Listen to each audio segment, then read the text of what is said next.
En fait, au début, tout part d'une lettre. Je rentre chez moi, je regarde dans ma boîte aux lettres comme tout le monde. Je reçois une lettre à mon nom, écrite de manière manuscrite. Dessus, il y a écrit en gros les témoins de Jéhovah. À ce moment-là, donc, un petit peu paniqué, je me suis décidé de m'informer parce qu'au final, tout le monde connaît le nom des témoins de Jéhovah, mais personne au fond ne connaît vraiment ce qu'ils font, comment ils vivent, etc. Mais du coup, les témoins de Jéhovah, ou TJ, d'ailleurs on va l'employer plusieurs fois dans la vidéo, TJ, à l'origine c'est un groupe qui est né aux États-Unis dans les années 1870. Ils pensent que Dieu a restauré le véritable christianisme à travers eux. Ils sont donc très critiques envers les autres religions. Donc se disant détenir la vérité, il annonçait qu'il y a une fin du monde qui est proche sous le nom d'Armageddon et qui va donc réduire tous les maux de l'humanité. Alors le but avant tout pour être témoin de Jéhovah, c'est de convertir un maximum de personnes, car pour eux, en entraînant les gens dans la vérité, il les sauverait et leur permettrait d'obtenir la vie éternelle en étant dévoués et en respectant les règles de Jéhovah. Alors ils sont régulièrement accusés d'être une secte par différentes associations et médias, mais du coup nous on va pas utiliser ce terme de secte dans cette vidéo. On va le voir un peu plus tard aussi dans la vidéo, ils font preuve de beaucoup de controverses dues au fait de leur isolement social, de leur refus de la transfusion sanguine et quelques affaires de pédophilie, mais dans le cadre de cette vidéo on va pas aborder le sujet. Et puis en fin de compte, de toute façon ça change pas beaucoup de ce qu'on a pu entendre récemment sur ce qui se passait dans les églises. J'ai donc décidé dans le cadre de cette vidéo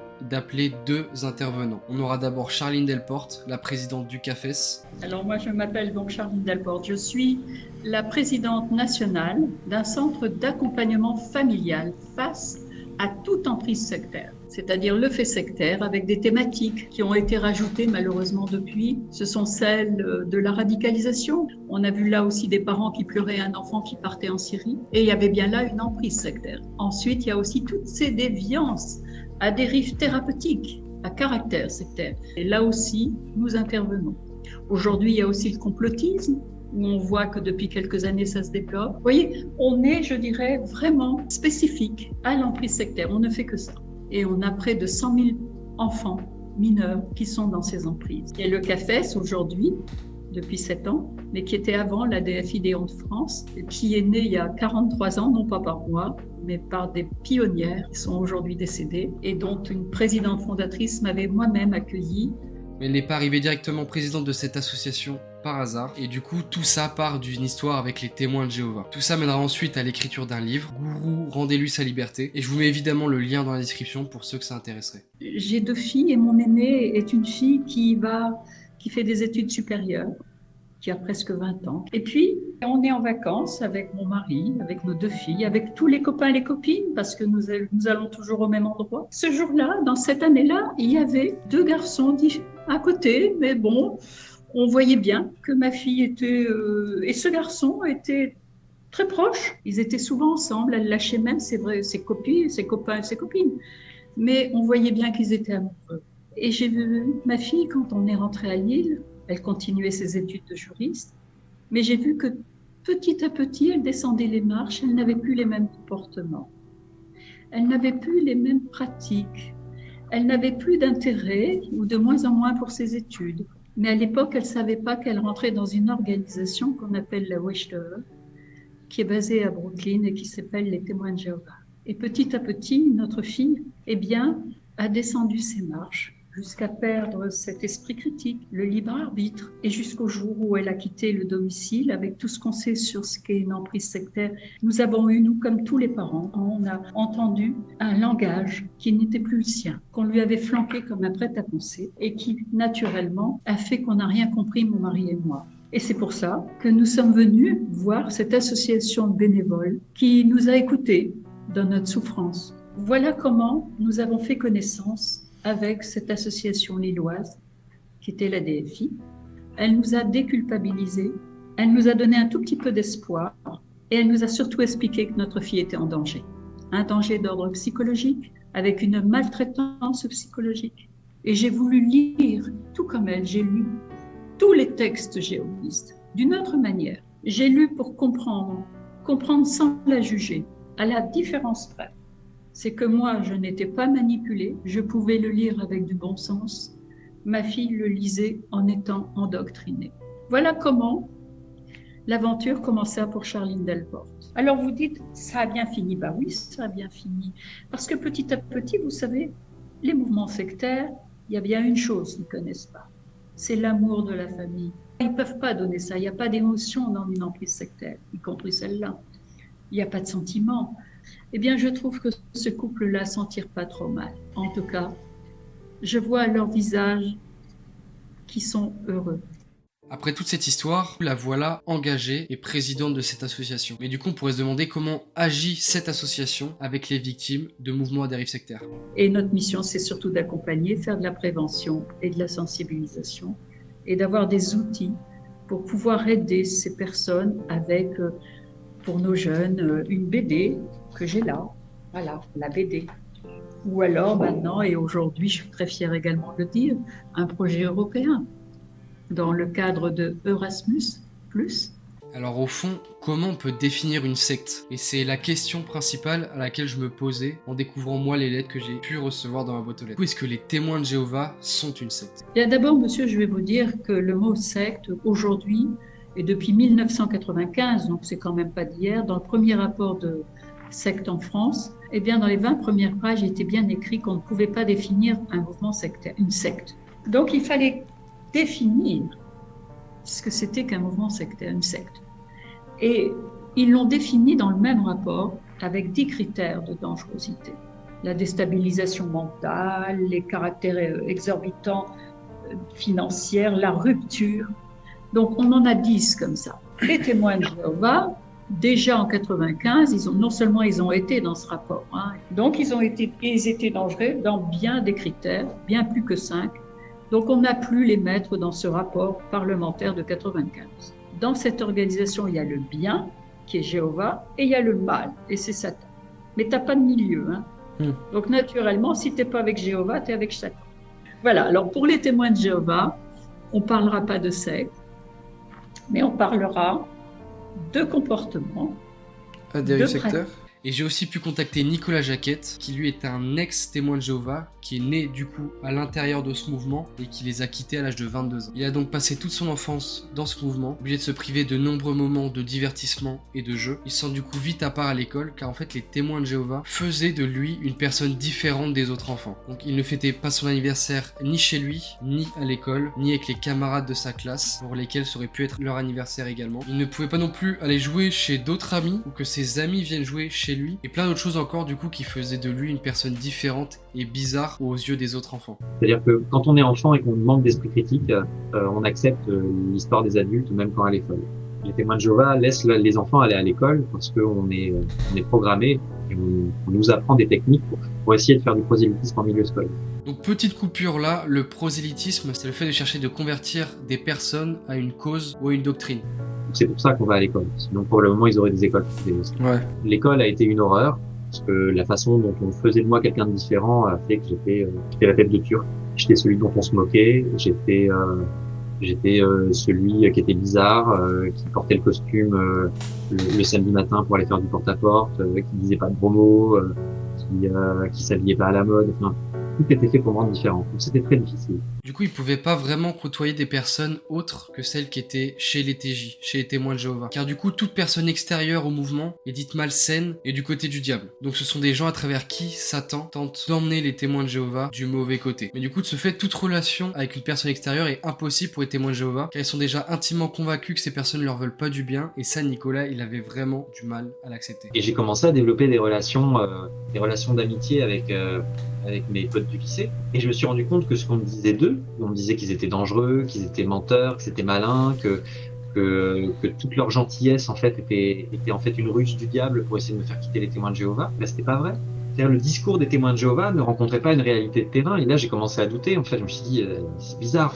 Et en tout cas, je l'acceptais pas. Je les aimais beaucoup, et j'acceptais pas qu'on les salisse et qu'on les présente comme ça, alors que c'était clairement pas la réalité de ce que je vivais, quoi. Alors du coup, on pourrait se poser la question, pourquoi les témoins de Jéhovah se mélangent avec le reste du monde? Pourquoi ils vont aider des humains en faisant des actions humanitaires à l'étranger? Quand ils vont sur des endroits où il y a eu des catastrophes naturelles, des guerres, etc., et qui vont donner un coup de main, c'est juste pour faire du prosélytisme. C'est juste pour donner une bonne image, et il y en a d'autres qui font exactement la même chose. La scientologie fait exactement la même chose. Des églises évangéliques font exactement la même chose, et elles utilisent ça comme outil de propagande pour dire regardez comme on est extraordinaire, et essayer de convertir des nouvelles personnes. Le principe de l'amour, c'est aimer sans retour. Les témoins de Jéhovah, ils font tout en espérant que quelque chose arrive derrière, qu'il y a un bénéfice derrière l'action, et que ce bénéfice soit de réussir à convertir quelqu'un.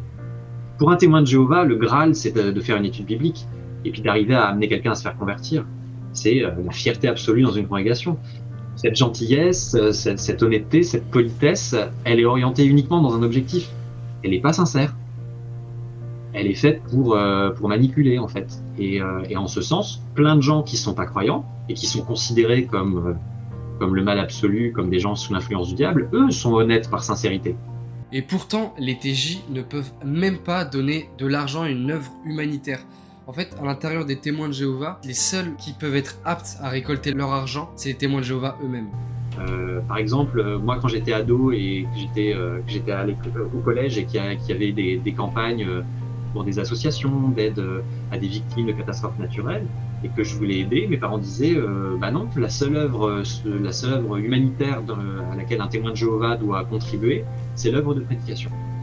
Et si tu veux donner de l'argent à quelque chose, donne l'argent à la congrégation et donne l'argent à l'organisation des témoins de Jéhovah, ceux qui feront le meilleur usage de ton argent. J'avais parlé au début de cette vidéo, mais il y a une règle qui fait pas mal débat, surtout pour ceux à l'extérieur des témoins de Jéhovah, c'est la règle du refus de transfusion sanguine. C'est-à-dire que même une personne qui serait blessée, qui aurait potentiellement perdu beaucoup de sang et qui aurait besoin d'une transfusion sanguine pour survivre, ne peut pas accepter de ce fait cette transfusion. Il est préférable pour eux de mourir plutôt que de recevoir cette transfusion sanguine. Une des autres choses aussi que les gens connaissent, mais ils en connaissent peu les implications, c'est l'interdiction de la transfusion sanguine chez les témoins de Jéhovah. Et moi, quand j'étais gamin, quand j'étais tout petit, je portais une carte en permanence sur moi, dans mon blouson, qui disait que si jamais il m'arrivait un accident, et que les secours me trouvaient en premier, et que mes parents n'étaient pas là, ils devaient ne pas me donner de transfusion sanguine et appeler le plus vite possible mes parents pour ne pas que je sois transfusé. Pour les témoins de Jéhovah, le sang est sacré, ne doit pas être consommé, ne doit pas être mangé, et en extension de ce principe-là, les transfusions sanguines sont interdites pour eux. Donc il vaut mieux mourir, puisque ça nous garantit la vie éternelle, que de vivre quelques années de plus en faisant le grand péché d'accepter une transfusion sanguine. Alors dans ce cas-là, on pourrait se dire, une fois qu'on sait tout ça, le danger que ça peut nous apporter, pourquoi continuer à vivre à l'intérieur des témoins de Jéhovah? Pourquoi continuer à vivre dans ce mouvement? En fait, c'est pas si simple que ça. Quand on vit témoin de Jéhovah, on vit entouré de personnes qui ont les mêmes croyances que nous. Nos amis sont témoins de Jéhovah, notre famille est témoin de Jéhovah, du moins la famille qui est dedans. Donc en fait, ça va rendre les choses beaucoup plus compliquées, ce qui fait qu'en cas de départ, c'est reprendre une vie à partir de rien. Qu'est-ce qui m'a empêché de quitter les témoins de Jéhovah? Il y a eu plein de moments en fait dans mon adolescence où j'avais pas envie d'être témoin de Jéhovah. Et en fait, c'est difficile de vivre comme un témoin de Jéhovah, mais c'est encore plus difficile de les quitter. Quand on est témoin de Jéhovah, on nous dit de couper les ponts et de ne pas avoir d'amitié ni d'amour avec les gens qui sont pas témoins de Jéhovah. Et pendant mon adolescence, je savais que si j'avais décidé de dire à mes parents je veux plus être témoin de Jéhovah, ils auraient pu me mettre à la porte. Ça arrivait, il y en avait à qui ça arrivait. Le moment où j'ai pu les quitter, c'est le moment où j'étais indépendant financièrement. Parce qu'il y en a plein qui y restent parce qu'ils savent qu'ils vont subir des conséquences matérielles directes, qu'ils vont perdre leur famille, leurs amis, mais aussi leur maison, leur lieu de vie. Plein de témoins de Jéhovah restent, non pas parce qu'ils y croient, mais parce qu'ils ont cette pression affective et qu'ils y restent pour ça. Sa famille, qui ne fait pas partie des témoins de Jéhovah, qui ne font pas partie donc de ce mouvement, n'ont eux aucun rapport avec Nicolas et sa famille. Ils ne se voient pas, ils ne se parlent pas, sous prétexte que eux n'ont pas les mêmes croyances. Non seulement nous, on a été les victimes de ça, on a été privés de relations avec nos proches, avec notre famille, mais notre famille a été une victime collatérale de tout ça, puisqu'ils ont été privés de leurs neveux et puis de leurs petits-enfants.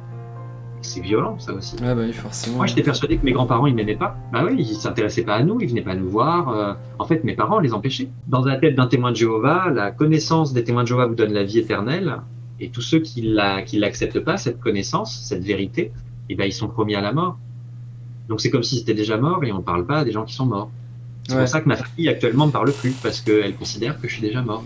Pour Nicolas, son départ des TJ a été plutôt lent. Il quitte déjà la campagne, où il y avait sa congrégation, pour rejoindre Paris dans le cadre de ses études. La pression familiale va se faire beaucoup moins dense. Il va connaître un peu plus les libertés des grandes villes. Et il va donc pouvoir découvrir une toute autre vie que ce qu'il avait vécu depuis qu'il était enfant.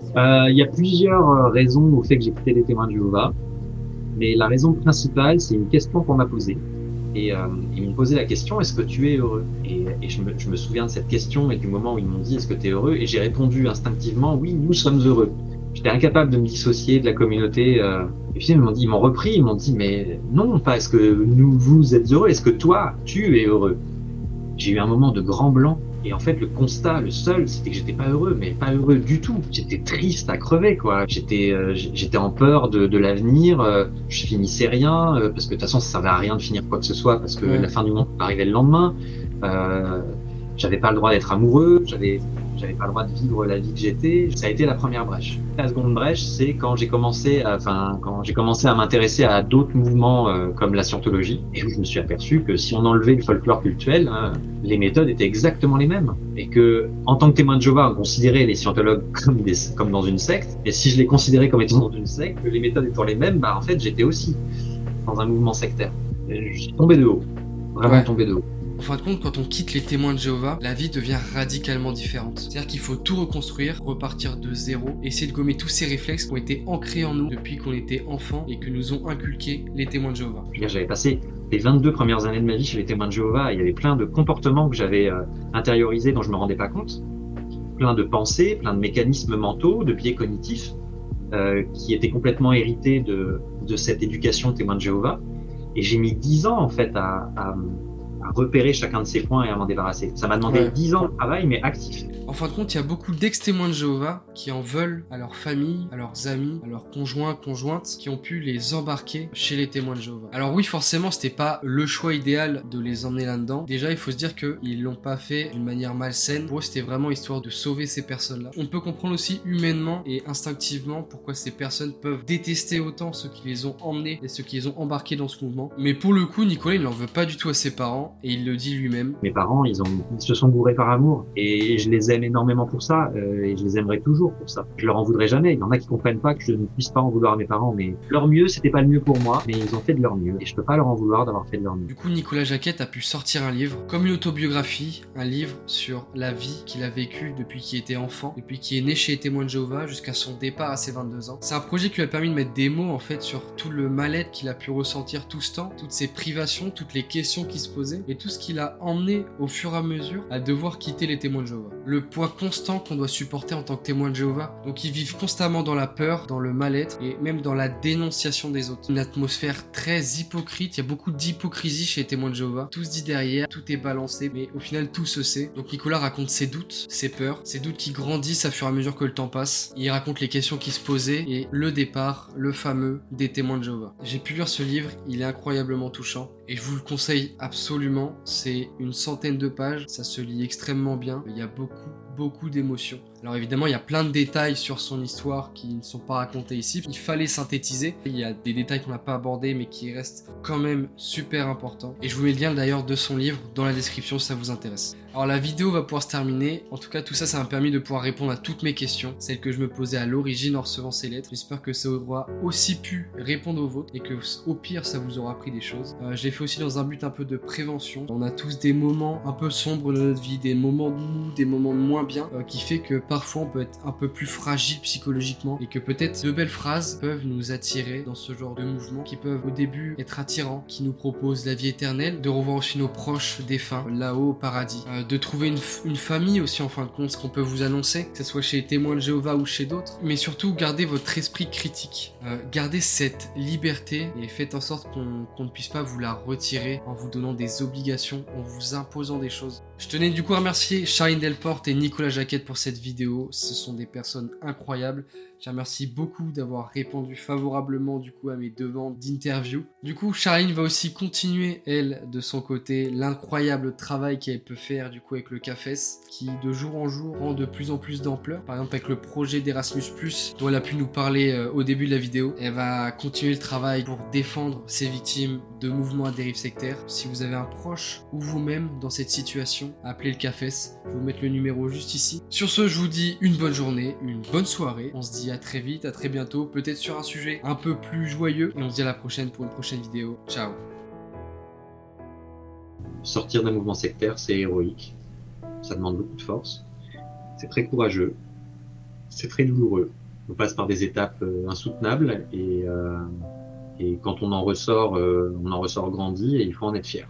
Et je dis à tous ceux qui me contactent et qui sont passés par ce même genre d'expérience, qui peuvent être fiers d'eux. Et c'est en général la première fois qu'on le leur dit. Personne ne leur a jamais dit tu peux être fier de toi.